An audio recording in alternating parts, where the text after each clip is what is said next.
Welcome back to RTC, ladies and gentlemen. Joe's Craig, and today we're going to be taking a look at the M2 light tank series, which was an American pre-World War II design as their answer to a fast and effective tank in a cavalry role. These ideas of light tanks started with the Defense Act of 1920, which defined tanks as a infantry support weapon, but the idea of a cavalry role for the tanks were brought up by multiple theorists, but the British were the first ones to incorporate it with the cruiser tanks. Due to limitations in American development led to the establishment of light tanks as the combat car. The development team soon looked at the tank prototypes, these two tank prototypes being the T1 light tank and the T2 medium tank, and decided to use them as the basis for light tank design in general. But they made multiple modifications onto these experimental tanks, but mostly installing a vertical volt spring suspension, or the VVSS, which became the main suspension in future American tank development, made the tanks into the M2A1 light tank, basically. So, the main version used before the war was designated the M2A2, as you can see it on screen. But due to the Spanish Civil War, it showed that this kind of tank was very insufficient in tank warfare, so the design was revised with one turret being a 37mm cannon and had improved armor. This would become the M2A4, and which would be the main light tank variant in the US service before World War II broke out. So this tank did actually have some combat usage. Somewhat, I can say right now, but although the M2 Light, as it sounds, the M2 light tank series was promising in their introduction, they were soon basically succeeded and improved on with the M3 and the M5 light tanks. The M2 light tanks were seen as an armament as a stopgap solution for dire need of tanks and the development projects for tank improvement at the time, but by 1941 the M2 light tanks were being used for training purposes only in the US Army, but during the Battle of Guadalcanal, the US Marine Corps used them due to the fact that they had a lack of M3 light tanks available. It's also known that Britain ordered some of the M2 light tanks in the early 1941 as a part of a Land Lease Act, but only 36 were delivered before switching to the improved M3 version.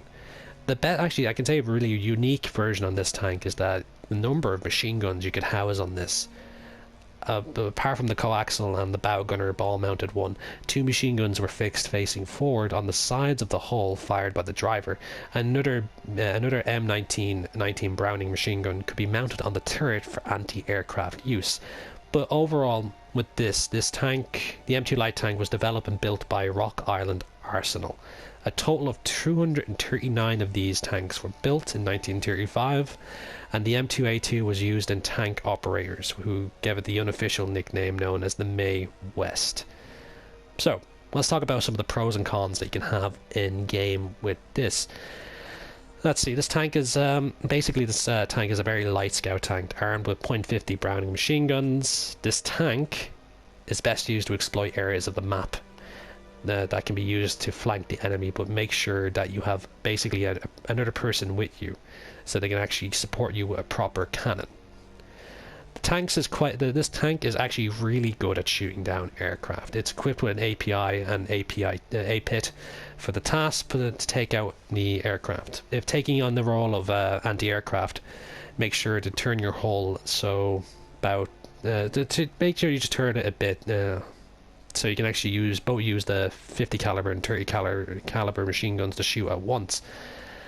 Basically with that. So let's go into more of the pros and cons. The pros of this tank, as I said, it's a light tank. It's a scout tank. It is incredibly fast. Like, it's ridiculously fast.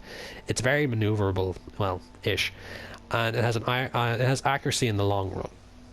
It has a great fire rate as well, and it quickly reloads. But in game, the cons against it: in the event that the 50 caliber gunner dies, the only effective gun will be the useless 30 caliber machine gun.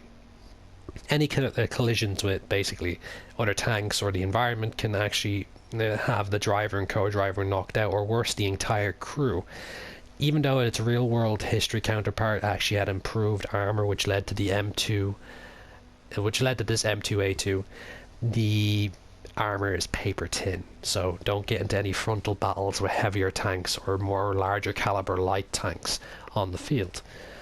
And basically it does have somewhat terrible steering, but it's, it's not adequate under Gear 2. So that's pretty much the main purpose and use of tactics, and basically the pros and cons of this tank. If you like this series, guys, if you like the sound of this series where I talk about the tanks and their real world history and then demonstrate it in the game, since this is just a test episode, I want to see what you guys think. Hit that like button down below, or leave a comment to tell me what tank you want to see me talk about next and then play with as well. But just due to the fact that I wanted to test out this tank series, we'll also do the M2A2 battle test as well. If you guys like it a lot, leave a comment down in the comment section or hit that like button as well. So I hope you guys enjoyed this. I really love like this kind of stuff and history and whatnot, so I hope you like it too. So I'll see you guys next time on RTC. See you guys. Have a good one.